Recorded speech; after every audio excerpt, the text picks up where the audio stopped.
네, 날씨가 이보다 좋을 순 없다 이런 좋은 날씨인 것 같습니다. 가족이 정말 하나님 안에서 건강하게 회복되고 치유되는 한 달이 되시기를 주님의 이름으로 축복합니다.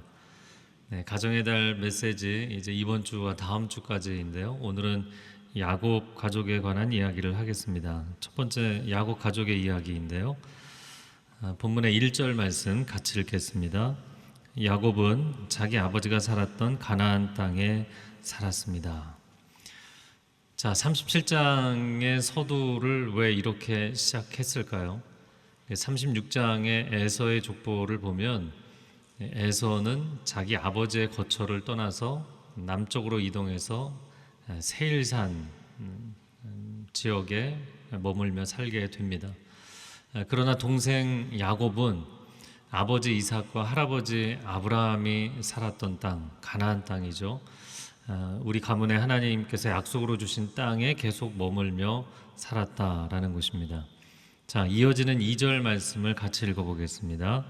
야곱의 가족에 관한 이야기는 다음과 같습니다. 요셉은 17세의 소년이었는데 자기 형들과 함께 양치는 일을 했습니다. 요셉은 자기 아버지의 아내들인 비라와 실바가 낳은 아들들을 도왔습니다. 요셉은 형들의 잘못을 보면 그대로 자기 아버지에게 전했습니다. 2절에 야곱의 가족에 관한 이야기다. 근데 여러분이 개역 성경을 기억하시는 분들은 번역의 차이점을 아시겠어요? 개역 성경과 다르게 번역을 했습니다. 가족에 관한 이야기라는 이 단어는 히브리어로 톨레도시라는 단어인데 성경에서 상당히 중요한 단어입니다. 족보 내지는 계보라고 번역이 된 단어입니다. 창세기에도 여러 차례 나왔는데 창세기 5장 1절에 아담의 계보, 또 창세기 6장 9절에 노아의 족보, 10장 1절에 노아의 아들들인 셈, 함, 야벳의 족보, 11장 20절에는 데라의 족보, 데라의 족보는 이제 아브라함의 족보로 이어지는 것이고요. 25장 19절에 이삭의 족보, 36장 9절에 에서의 족보, 그리고 오늘 37장 2절에 개역개정에서는 야곱의 족보라고 되어 있다고요. 자, 야곱의 족보인데 왜 우리말 성경에서는 야곱의 가족에 관한 이야기로 번역을 했을까요? 족보 그러면 보통은 자식들 이름이 다 등장을 해야 정상이잖아요. 그런데 야곱의 족보라고 번역을 해놓고 나서 요셉 이름만 등장하면 이건 뭔가 이상하지 않나요? 그러니까 족보라고 번역하기 좀 미안한 느낌이 있는 본문인 것이죠. 마치 야곱의 적자는 요셉 한 사람인 것 같고 나머지 아들들은 전부 서자인 것 같은 분위기. 제가 지금 과도하게 해석을 하는 것일까요? 우리가 읽은 2절 말씀에 계속 이어지는 말씀에 보면 17살의 소년이었던 요셉이 형들과 함께 일을 했다 이렇게 돼 있어요. 근데 도대체 무슨 일을 했을까요? 3절 하반절에 보면 아버지가 그 아들을 귀하게 여겨서 채색 옷을 입혔다, 귀한 옷을 입혔다 이렇게 돼 있거든요. 근데 그 귀한 옷이 히브리 원어상으로는 채색 옷입니다. 제가 가지고 있는 이 우리말 성경 하단에는 뭐라고 써 있냐면 색동옷이라고 돼 있는데 너무 번역을 이게 설명을 잘 해놓은 거예요. 색동옷이라는 게 좀 각양색상으로 돼 있는 옷이잖아요. 고대 이 시대에는 오늘날처럼 의료업이 발달한 시대가 아니었기 때문에 염료 자체가 상당히 비쌌고 그 염료로 물을 들인 옷감, 이 원단이 상당히 비쌌습니다. 그러니까 그런 원단을 한 가지 색깔도 아니고 형형색색의 원단을 사서 그 아들 하나를 위해서 옷을 만들어 지어 입혔다는 거예요. 그래서 왕자 옷, 귀공자 옷을 입힌 것이죠. 과연 그런 옷을 입고 무슨 일을 했겠느냐라는 거예요. 제가 21년 전에 온누리교회에서 이제 파트에서 전임이 되고 서빙고 온누리교회 근처로 이사를 했습니다. 그리고는 큰아들이 그때 3살이었는데 그 단지 아파트 안에 놀이터가 있어서 놀이터에 데리고 왔어요. 근데 이 아이가 딱 놀이터에 들어서자마자 모래사장 그 바닥에 주저앉아서 막 신나게 이제 모래를 갖고 놀고 있는 거예요. 근데 잠시 후에 어떤 여자아이가 동네에서 이렇게 놀이터로 왔어요. 근데 이 아이가 새하얀 드레스를 입고 검정색 에나멜 구두를 신고, 그리고는 놀이터 앞에서 저희 아들을 한번 쳐다보고 자기 구두를 한번 쳐다보고 그러더니 들어가지를 않고 경계선 밖에서 구경만 하고 있더라고요. 딱 이 요셉과 형들의 장면을 보는 것 같은 모습입니다. 여러분, 요셉이 채색 옷 입고 도대체 어떤 일을 했겠느냐는 거예요. 그 이어지는 2절에 보면 형들의 일을 도왔어요. 근데 형들이라고 표현했으면 얼마나 좋았을까요? 근데 표현을 좀 이상하게 하지 않습니까? 아버지의 아내들인 비라와 실바의 자식들을 도왔다. 이게 뭔 소린가요? 서자들이란 얘기입니다. 서자들의 일을 도왔어요. 자, 그러면 어떻게 도왔느냐? 이어지는 본문에 뭐라고 되어 있나요? 2절 제일 마지막 문장이 형들이 잘못을 하는 걸 보면 바로 아버지에게 가서 고자질을 했다. 자, 그림이 그려지시죠? 그러니까 형들은 전부 작업복 입고 막노동하고 있는데 거의 실질적인 막내죠. 11번째 아들이니까. 그 막내인 요셉이 채색 옷 입고 감독관 역할을 하고 있는 거예요. 이 가정의 분위기 좀 이상하지 않습니까? 그러니까 야곱 가족의 이야기라고 했지만 상당히 이상한 가족의 이야기를 하고 있는 것입니다. 또 왜 이렇게 되었는가? 라는 그 이유를 설명해 줍니다. 그게 3절의 말씀인데요. 같이 읽겠습니다. 이스라엘이 늙음하게 요셉을 얻었기에 다른 아들들보다 그를 더 사랑했습니다. 그래서 그에게 귀한 옷을 지어 입혔습니다. 야곱이 늙음하게 요셉을 낳았기 때문에 그를 더 사랑했다. 저는 이 구절을 읽을 때마다 늘 드는 생각이 궁색한 변명이다. 물론 성경에 써 있기 때문에 사실입니다. 그래서 연대를 추정해 보니까 야곱이 91세에 11번째 아들 요셉을 얻었어요. 그러니까 거의 뭐 손자뻘이잖아요. 얼마나 예뻤겠습니까? 하지만 더 근본적인 이유가 있다는 것을 우리가 알고 있죠. 야곱이 정말 인생이 힘들 때 만났던 첫사랑, 내 아내 중에서 가장 사랑했던, 어떻게 보면 유일하게 사랑했던 아내 라헬이 낳은 첫 번째 소생이었기 때문이에요. 그래서 그 아들을 더 사랑한 거예요. 자, 그러나 문제는 더 사랑했다라는 것이 무슨 뜻입니까? 다른 아들들은 덜 사랑했다. 내지는 미워하기까지 했다.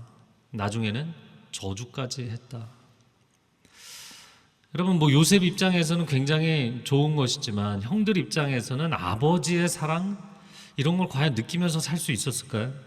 아버지가 최애하는 아들은 오직 요셉 하나였어요. 그러니까 야곱의 족보라고 해놓고 전부 요셉 얘기만 하고 있잖아요. 나머지 형들의 이름, 물론 앞부분에 이 가정의 히스토리에서 등장들을 하지만, 그러나 족보라고 해놓고서는 다른 형들의 이름은 다 그냥 묵음 처리되어 버린. 그러니까요, 이 집안에서는 형 1번, 형 2번, 형 3번, 형 10번까지. 연극이나 영화, 뭐 드라마 대본을 보면 그래도 주연, 뭐 조연까지는 이름이 등장하잖아요. 근데 그것보다도 비중이 더 없는 역할은 행인 1, 행인 2 이렇게 나오는 거라고요. 제가 이 본문을 읽으면서 어제 야곱에게 그런 얘기를 했습니다. 물론 대선배님이시지만, 아니 야곱 당신만큼은 자식들을 편애하면 안 되는 거 아니냐. 당신 자신이 편애의 희생양이 될 뻔한 인생이었는데, 그의 아버지 이삭은 묵상하는 사람이었고 기도하는 사람이었는데 참 특이하게 남성미가 넘치던 큰아들 에서를 편애했어요. 그러니까 아버지에게 받지 못하는 그 사랑과 축복을 받아보겠다고 온갖 수단 방법을 가리지 않고 편법을 동원했다가 야곱이 먼 타지에서 죽을 고생을 하지 않았습니까? 그런데 자신의 인생이 그렇게 지치고 힘들었을 때 그때 만난 첫사랑 라헬, 그 라헬을 통해서 자신의 인생의 목마름을 다 해결하려고 했기 때문에 라헬에 대한 애착, 그리고 그 자식들에 대한 집착이 강하다 보니까 다른 자식들은 눈에 들어오지 않았다고요. 사랑하지 않았어요. 그러니까 야곱이 자신이 편애의 희생양이 될 뻔한 사람인데 편애의 대물림을 어느 순간 하고 있는 거예요. 물론 여러분의 어린 시절을 생각해 보면 굉장히 오래전이겠지만 어린 시절에 아버지나 어머니에게 받은 상처, 그 상처가 너무나 커서 어떤 분들은 60대, 70대가 돼도 그게 잊혀지지 않고 트라우마가 되고 한이 맺히는 분들도 있거든요. 근데 어느 순간 여러분도 여러분의 자녀에게 이런 편애를 대물림하고 있지 않은가. 보통 사랑을 내리사랑이라고 표현합니다. 내려갈수록, 물이 이렇게 내려갈수록 낙차폭이 클수록 막 빠르게 내려가고, 또 그 졸졸졸 흐르던 시냇물도 아래로 내려갈수록 강물이 되고 바다가 되는 것처럼, 부모가 자식 사랑하죠. 그러나 할아버지 할머니가 사랑하는 것만 하겠습니까? 엄청나게 예쁘고 사랑하잖아요. 내리사랑이라는 표현을 쓰는데 내리 분노도 가정에서 일어납니다. 아버지의 분노 때문에 그렇게 상처를 받았는데 어느 순간 나도 내 자식에게 막 분노를 표출하고 있는 거죠. 아버지의 알코올 중독, 폭력, 외도 너무나 힘들었는데 어머니의 분노, 집착, 강박, 우울증, 그게 너무나 고통스러웠는데 어느 순간에 나도 내 자식에게 그것을 그대로 쏟아붓고 있는, 그래서 그 자녀들이 피눈물을 흘리게 만드는 일이 가정에서 너무나 많이 일어나고 있는 거예요. 저희 가정 얘기를 좀 하면, 저는 삼형제 중에서 막내가 아니고 셋째로 태어났습니다. 그런데 저희 큰형과 둘째 형의 태어난 날짜 차이가 1년 7개월 15일 차이예요. 그 둘째 형과 제가 태어난 날짜가 1년 7개월 15일 차이입니다. 그래서 아버지가 의사라서 이렇게 계획적으로 날짜를 맞춘 거냐, 네, 웃으시라고 한 얘기예요. 그런 얘기들을 하시더라고요. 그런데 저희가 아주 어렸을 때 부모님이 그런 질문했던 기억나요. 아빠가 더 좋아? 엄마가 더 좋아? 다 그런 질문 하잖아요. 근데 저희가 조금 나이가 드니까 저희가 역으로 부모님께 질문하게 되더라고요. 엄마는 우리 세 아들들 중에 누가 제일 좋아? 아빠에게는 감히 질문하지 못했어요. 근데 그럴 때마다 저희 어머님이 너희 셋 다 좋지. 우리 엄마 아빠는 너희들 절대로 편애하지 않는다. 똑같이 사랑한다. 그 얘기를 들을 때마다 굉장히 안심이 됐던 기억이 납니다. 참 감사한 것은 어릴 적 기억을 해보면서 편애 없이, 차별 없이 저희들을 대해 주셨다는 게 참 감사해요. 그런데 제가 어제 이렇게 앉아서 생각을 해보니까 편애가 정말 없었는가? 끝까지 들어보셔야 돼요. 끝까지. 그래서 돌이켜보니까 부모님의 편애는 없었는데 하나님의 편애가 있었어요. 세 아들 가운데 건강이 제일 안 좋고 머리도 제일 안 좋고 그래서 성질도 덩달아 안 좋았던 막내를 하나님이 참 불쌍히 여겨 주셨던 것 같아요. 그래서 참 은혜 체험을 많이 했고 기도 응답을 많이 받았어요. 저희 어머님은 생전에 이렇게 하나님과 소통하고 대화하는 분이셨는데 어머님이 하루는 그런 얘기를 하셨어요. 상준아, 내가 환상 가운데 하나님께서 세 아들 가운데 두 아들이 장로가 되는 것을 보여주셨다.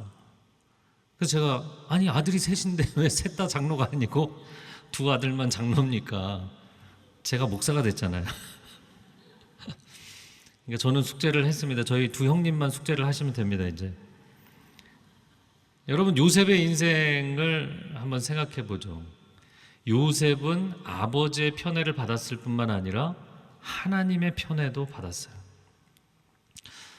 인생을 결정적으로 좌우하는 것은 하나님의 편애입니다. 형들이 인생 열심히 살아서 나름대로 성공하면 반전을 시킬 수도 있는 건 아니겠어요? 그러나 하나님의 편애를 어떻게 뒤집을 수 있겠냐고요. 만약에 형들의 입장이 우리의 입장이라면, 나의 입장이라면 이건 너무나 억울한 것 아니겠습니까? 요셉의 형들은 그냥 시골 양치기들로 일상을 살면서 지냈던 것입니다. 근데 똑같은 시골에서 자랐는데 어떻게 요셉은 해와 달과 별들이 자기에게 절하는 이런 놀라운 꿈을 꾸게 되었느냐라는 것이죠. 자, 두 번째 부분인데요. 하나님의 꿈을 꾸는 사람, 이 요셉과 형들의 인생 관계를 좀 보려고 합니다. 5절에서 7절 말씀 같이 읽어보겠습니다. 한 번은 요셉이 꿈을 꾸고 그것을 자기 형제들에게 말했습니다. 그 때문에 그들이 요셉을 더 미워했습니다. 요셉은 그들에게 이렇게 말했습니다. 제가 꾼 꿈 이야기를 들어보세요. 우리가 바깥 데서 곡식단을 묶고 있었어요. 그런데 제가 묶은 단이 일어나 똑바로 섰어요. 그러자 형님들의 단이 제 단을 둘러서서 절을 하는 것이었어요.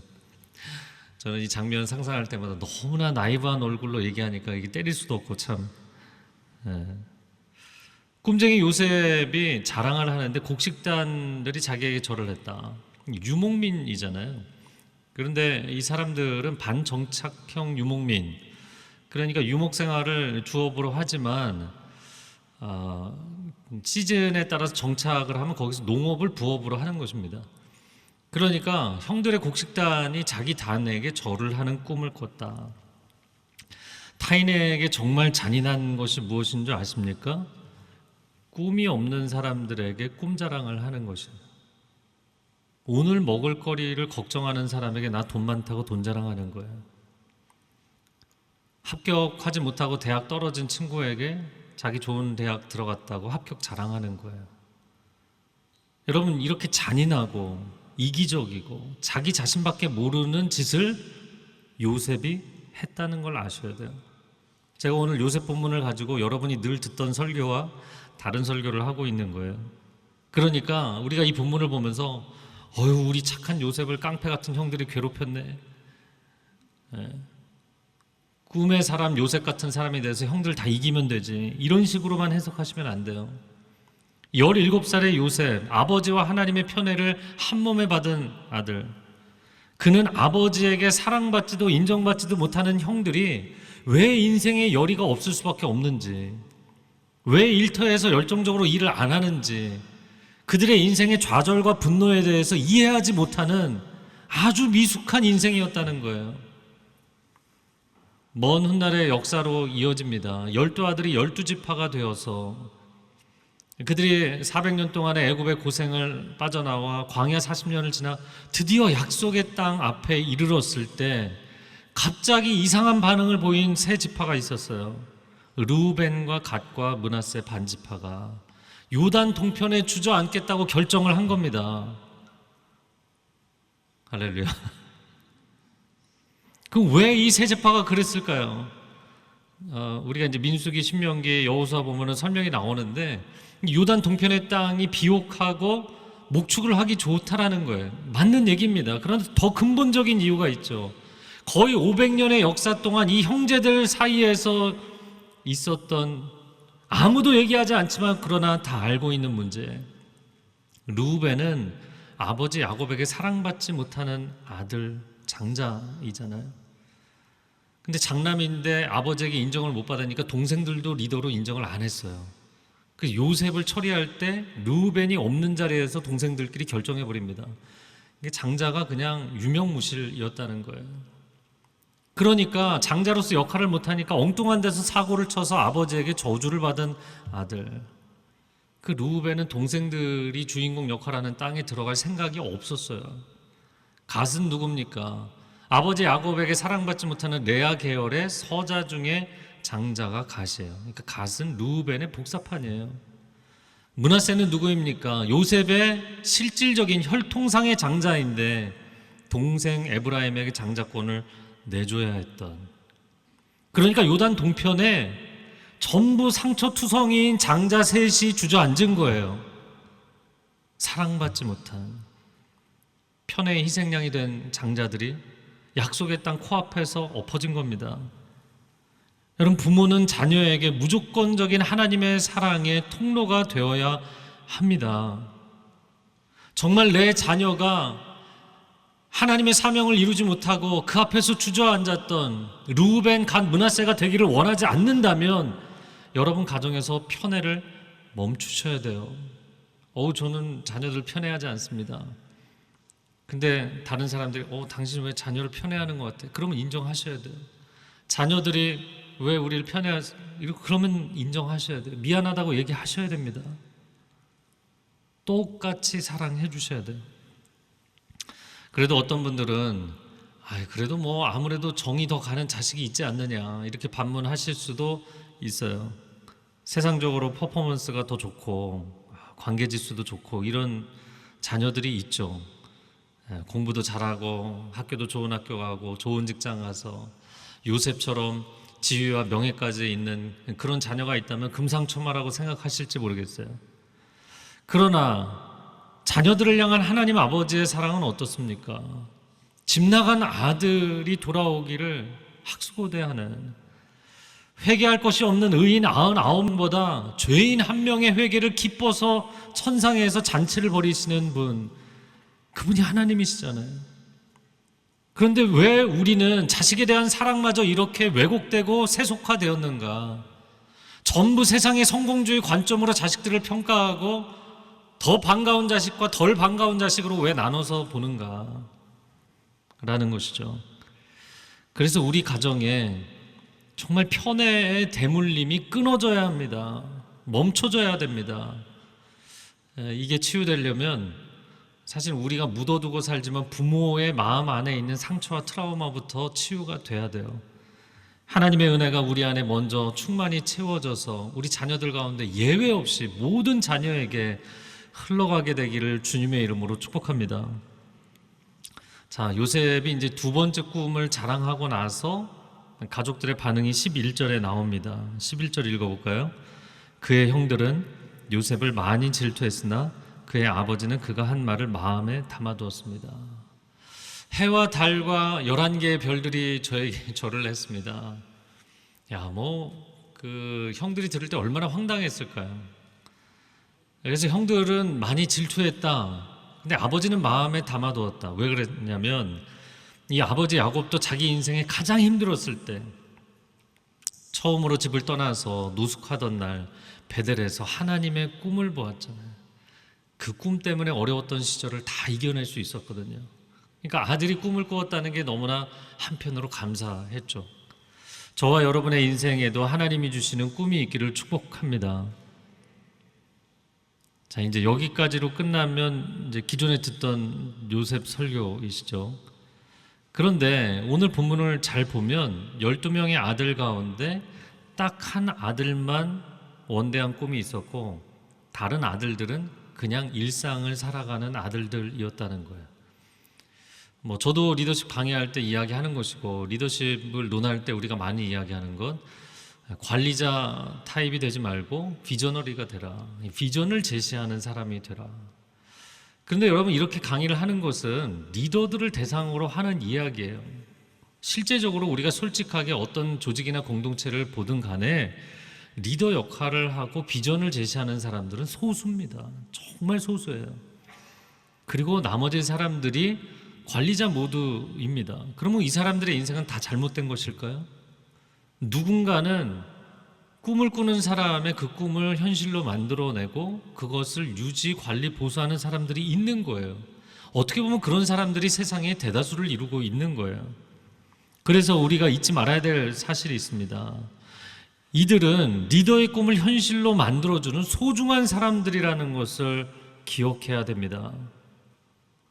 제가 오늘 요셉이 아닌 11명의 아들들에 대한 이야기를 하는 것입니다. 하나님께서 요셉이 너 정말 훌륭하구나, 그래서 요셉 하나만 쏙 빼서 이스라엘을 세우신 게 아니라는 걸 아셔야 돼요. 12아들이 12지파가 되어서 이스라엘이 된 거예요. 이들도 다 하나님께 쓰임을 받은 것입니다. 그러므로 한 가지 질문을 던진다면 정말 하나님의 편에는 요셉에게만 있었는가라는 것이죠.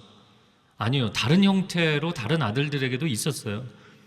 요셉에게는 꿈을 주셨다면 넷째 아들 유다에게는 하나님이 집요한 추적을 하셨고, 또 셋째 아들 레위에게는 강한 징계를 하셨어요. 물론 징계를 하신 다른 아들들도 있었는데 거기에 반응을 한 게 레위였기 때문에, 자, 이러한 하나님의 역사가 다 반전의 은혜의 결과를 이루게 됩니다. 유다의 이야기를 해보자면 이제 37장에서 형들이 동생을 죽이려고 할 때 동생 죽여서 뭐 하겠어, 팔아넘기면 돈도 생기고 좋잖아. 그래서 팔아넘기자고 주동을 했던 게 유다였죠. 그리고 나서는 자기 주머니에 그 동전이 쩡글거리는 게 양심의 가책이 있었는지 38장에 갑자기 이상한 행동을 하는 게 한 장이 나옵니다. 다른 형들은 다 집에 있는데 유일하게 그 집을 떠나서 이름도 나오지 않는 한 가나안 여자와 결혼을 해서 자식들을 낳았는데 그 자식들이 다 악한 자녀들이었어요. 왜 이렇게 됐을까요? 자기 인생이 빗나가기 시작했잖아요. 근데 하나님께서 가만히 안 놔두시고 추적하셔서 그 악인들인 두 아들을 다 데려가셨어요. 그리고는 아내마저 데려가셨어요. 인생이 밑바닥이 됐잖아요. 그 밑바닥에서 더 내려갈 데가 없을 것 같은데 며느리 다말을 통해서 그의 수치가 드러나게 만드십니다. 끝까지 추적하시는 하나님.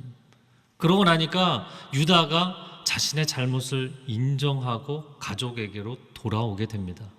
그리고 나서 양식을 위해 애굽으로 형제들이 함께 갔을 때 아무도 나서지 않는데 동생 베냐민을 위해서 자기 목숨을 겁니다. 동생을 돈 몇 푼에 팔아넘겼던 형이 동생을 위해 목숨을 거는 인생으로 변화된 것은 하나님의 은혜인 줄로 믿습니다. 그렇게 변화되고 나니까 아버지 야곱이 그 아들을 축복해서 49장에 보면 너는 희생의 리더십을 보여줬기 때문에 너의 자손 대대로 지도자들 왕들이 나오게 될 것이다. 그리고 메시아가 오실 것이다. 할렐루야. 놀라운 반전의 은혜를 유다가 체험한 거예요. 요셉만 있는 게 아니라고요. 레위는 또 어떤가요?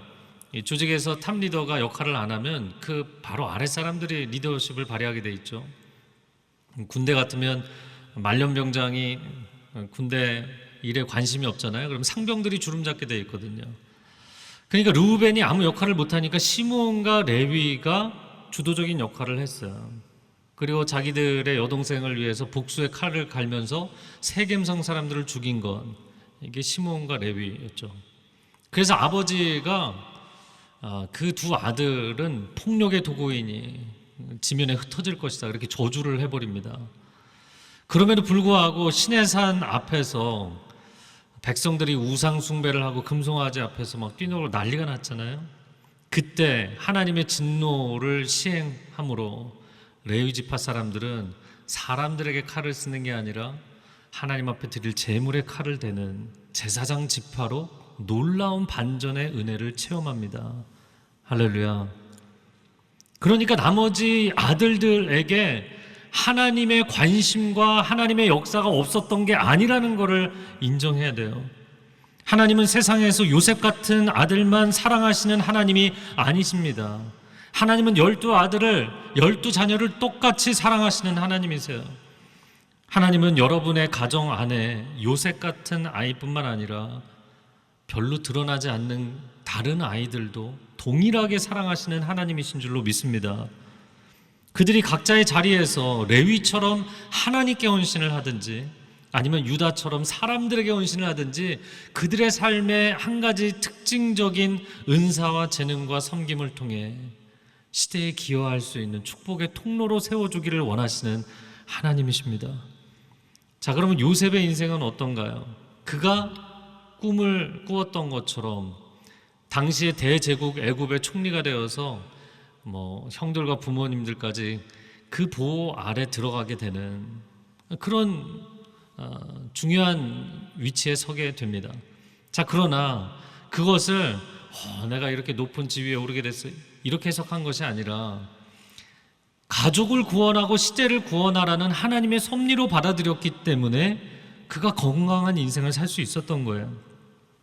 다만 우리가 성경을 볼 때 단면만 보는 게 아니라 전체를 통독하고 전체 구도 안에서 보면 요셉의 그 계보를 잇는 자손 에브라임 지파가 어떤 반응을 보이나요?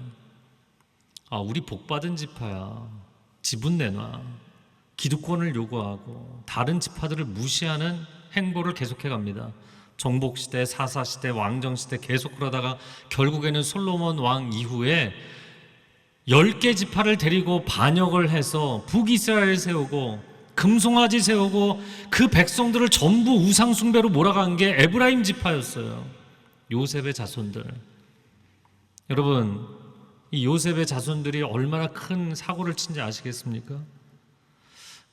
자녀들이 어렸을 때 저도 그랬지만 여러분도 아마 다 그럴 거예요. 요셉 이야기를 들려주면서 너도 이렇게 하나님의 꿈을 이루는 사람이 되라 다 이런 축복해 주잖아요. 그런데 우리가 이 시점에서 정직하게 우리 자신을 점검해 봐야 됩니다. 과연 나는 크리스찬 부모로서 내 자녀를 꿈의 사람 요셉으로 키우고 있는 것인지, 아니면 성공만 하면 다라고 생각하는 교만에 빠지게 만드는 그런 에브라임 지파로 키우고 있는 것인지.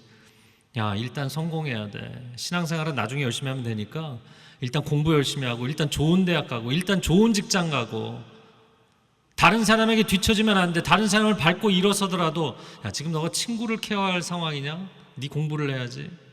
일단 공부. 성공. 꼬리가 되지 말고 머리가 돼야지. 여러분이 이렇게 가르치고 있다면, 그렇게 가르친 수많은 에브라임 사람들이 세상을 망가뜨리고 있는 거예요. 성경도 인생도 단편적으로 해석하면 안 됩니다. 여러분, 한 배에서 태어난 자녀들일지라도 기질이 얼마나 다른가요? 하나님이 주신 은사와 부르심이 다 다르게 돼 있어요. 꼭 모두가 요셉이 될 필요는 없는 겁니다. 원대한 꿈을 가진 자녀는 요셉 하나였다는 거. 다른 자녀들은 아예 꿈이 없었어요. 그래서 제가 이 본문을 이렇게 묵상을 하면서 보니까요, 자녀들 가운데 입시를 앞두고 있는데도 너 꿈이 뭐니? 꿈이 뭔지 모르겠어요. 20대인데 제가 뭘 하고 싶은지 모르겠어요. 그런 자녀들을 보면, 야, 너가 원대한 꿈을 가져야지, 하나님의 비전을 가져야지, 막 이렇게 우리가 윽박지르잖아요. 과연 그게 맞을까요? 세상의 업적주의, 결과주의적 관점, 성공 제일주의 관점으로 우리 자녀들을 밀어붙이고 있는 것 아닌가요? 만약에 우리 자녀가 그런 원대한 꿈을 가지고 있지 않아도 너무 일상을 행복하게 잘 지내고 있으면 여러분 칭찬해 주셔야 돼요. 축복해 주셔야 됩니다. 아무도 아멘을 안 하시지만 괜찮아요. 그리고 다른 사람들을 배려할 줄 알고 공동체를 소중하게 생각하는 자녀가 있잖아요. 그럼 칭찬해 주세요. 왜냐하면 그 아이에게는 그게 꿈인 거예요. 그게 자기의 desire, 가장 큰 갈망이고 열망인 거예요. 막 목표 지점을 향해서 달리기만 하는 사람들이 전부는 아닙니다. 우리 자녀가 평범할지라도 그 자녀가 하나님의 꿈을 가진 사람을 어느 날 만났을 때 도와줄 수 있는 파트너십만 돼도 굉장히 훌륭한 거예요. 모두가 요셉이 되지 않습니다. 모두가 요셉처럼 모두가 다 1등이 되는 건 아니에요. 그런 세상 자체를 생각하는 게 우리가 너무나 비정상적인 패턴의 관점에 빠져 있다는 걸 보여주고 있는 거죠. 크리스찬의 진정한 꿈은 입신양명이 아닙니다. 네가 성공해서 하나님께 영광을 돌리고, 이거는 성경을 보고 우리가 신앙생활을 하지만 세속적 관점으로 다 해석하는 거예요. 진짜 하나님이 주시는 꿈은 사람을 살리고 시대를 살리는 인생으로 쓰임받는 것입니다.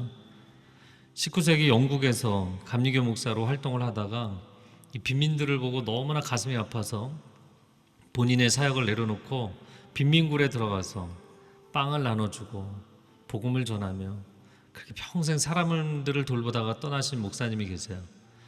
그분이 바로 우리가 크리스마스에 많이 보는 그 구세군을 창설하신 윌리엄 부스라는 목사님이세요. 자신의 자서전에 뭐라고 썼냐면, 어떤 사람의 야망은 문예에 있고 문학과 예술에 있고, 어떤 사람의 야망은 명예에 있고, 어떤 사람의 야망은 황금에 있지만 저의 야망은 사람에게 있습니다. 저는 사람이 소중합니다. 사람을 살리고 싶습니다. 얼마나 아름다운 거예요. 얼마나 좋은 거예요. 오늘날 우리는 자녀들에게 꿈을 성취하라고 가르치지만 사람이 소중하다고, 내 곁에 있는 사람들이 얼마나 소중한지 모르다고, 그들을 배려하면서 살라고 가르치지 않는다면, 내 자식이 제일 중요하고, 내 자식이 어디서 손해를 보는 일이 일어나? 그럼 가서 내가 뒤집어 엎을지라도 내 자녀는 손해보면 안 된다. 이런 식으로 가르쳐 놓은 수많은 사회의 탑 포지션에 오른 지도자들이, 여러분, 지도자가 뭐 하는 자리인가요? 온 우주 만물의 최고의 지도자이신 하나님도 당신의 생명을 십자가에서 내어주시는 사랑을 하시는데, 서번트 리더십은 최근에 나온 표현이 아니에요. 그것은 온 우주 만물의 창조주이시고 경영자이신 하나님이 보여주신 리더십이에요. 그게 리더십의 본질인데 전부 리더의 자리에 앉아서 자기 이속만 챙기고 약자에게 갑질을 하는 게 세상의 일반적인 원칙이 돼버린 사회가 되었기 때문에 이 사회가 역기능이 벌어지고 있는 거잖아요. 이 대한민국이라는 사회는 너무나 과도한 경쟁 사회가 되었고 승자 독식의 사회가 되었어요. 그러니까 11명의 아들들, 요셉이 돼야만 하나님의 사람인 거예요. 나머지 11명의 아들들은 다 실패자이고 낙오자인 것으로 해석하는 시대가 되었어요. 심지어 크리스찬인 우리들도 그러고 있잖아요. 아니라고요. 여러분, 가정에서 사람을 살리는 꿈을 가르치는 부모님들이 되어주시기를 바랍니다. 왜냐하면 그것이 하나님의 꿈이고 그것이 예수님의 꿈이기 때문이에요. 예수님이 이 땅에 왜 오셨나요? 왕보다 더 높은 자리에서 막 권력을 휘두르기 위해 오셨나요? 부귀영화를 누리기 위해 오셨나요? 그럼 내려오시면 안 됐던 거죠. 그분이 오신 이유는 당신의 생명을 바쳐서 또 다른 생명들을 살리기 위해 오신 거잖아요. 이게 크리스찬이 가야 되는 길입니다. 그래서 크리스찬들에게 당신에게 하나님 주시는 비전은 십자가의 길이다 그러면 무슨 소리를 하십니까? 저는 요셉처럼 꿈을 이루고 높은 자리에 오를 겁니다. 우리는 하나님을 이해하면서도 굉장히 인간적이고 세상적 관점으로 하나님을 오해하고 있는 거죠. 제가 오늘 요셉 이야기를 했는데 요셉이 이상한 사람이란 얘기를 한 게 아니에요. 요셉은 훌륭한 사람이고 요셉은 본받을 만한 인생을 살았어요. 근데 요셉이 그렇게 훌륭하고 본받을 만한 이유가 뭔가요? 총리가 되었기 때문인가요? 아니요. 그 자리, 그 권력, 그것을 자신의 이익을 위해 사용하지 않았고 원한을 갚는 데 사용하지 않았다는 거예요. 형들을 사랑하고 가정을 회복하는 데 아낌없이 자신을 던졌고 시대를 살리는 데 쓰임받았다는 것, 그것이 그가 훌륭한 점인 것입니다. 이 시간 함께 기도하겠습니다. 하나님, 우리가 우리 자녀들에게 하나님의 꿈을 심어준다고 생각했지만 너무나 세속적인 관점을 많이 심었습니다. 자녀를 때로는 편애하기도 했습니다. 세상적인 기준으로 아이들을 평가하고 낙심시키기도 했습니다. 하나님, 회개합니다. 우리의 마음을 새롭게 해주시고 아이들마다 하나님이 주신 기질이 다르고 달란트가 다르고 은사가 다르고 인생에 가야 될 방향이 다른데 각자에게 주신 그 길을 아낌없이 축복해주고 격려해주는 부모가 되게 해주시고 우리 자녀들의 마음의 상처를 치유해 주시고 회복하여 주옵소서. 함께 기도하겠습니다. 사랑하는 주님, 감사합니다. 오늘 야곱의 가족을 보면서 요셉뿐만 아니라 하나님 루벤도 사랑하시고 갓도 사랑하시고 므낫세도 사랑하시고 하나님 레위도 사랑하시고 유다도 사랑하시고 12 아들을 다 사랑하십니다. 하나님, 우리 가정에서 지쳐있고 소외되어 있고 자신감을 잃은 자녀들이 있다면 주님 격려하여 주시고 위로하여 주시고 이 가정이 온전하게 하나님의 은혜와 사랑으로 회복될 수 있게 하여 주옵소서. 꿈을 이루고 세상에서 능력을 발휘하는 자녀들도 있지만 지쳐있고 낙심해 있는 자녀들, 하나님께서 새 마음을 불어넣어 주시고 새 영으로 임재하여 주시어서 그들의 마음을 격려해 주시고 용기를 주시고 담대함을 주셔서 자신의 자리에서 아름답게 꽃을 피고 열매 맺는, 세상을 아름답게 변화시킬 수 있는 인생들로 쓰임받는 축복의 자녀들 되게 하여 주옵소서. 주님 감사합니다. 주께서는 놀라운 사랑으로 우리를 위해 아낌없이 당신의 생명까지 희생하셨습니다. 더 높은 것, 더 높은 것만 추구하는 시대의 가치관으로 자녀들을 가르치지 않게 해주시고 왜 우리가 열심히 살아야 되는지 하나님께서 주시는 그 자리에서 사람들을 위해 아낌없이 나누고 섬기기 위해 하나님이 우리를 그 자리에 세우신다는 것을 잊지 않게 하여 주시고 정말 12 아들 전체를 사랑하신 것처럼 우리 자녀 가운데 단 한 사람도 하나님이 포기하시거나 단념하신 자녀가 없다는 것을 기억하게 하여 주시고 우리 자녀들이 다 하나님의 은혜 안에서 회복되는 축복이 있게 하여 주시옵소서. 감사드리며 예수 그리스도의 이름으로 기도합니다. 아멘.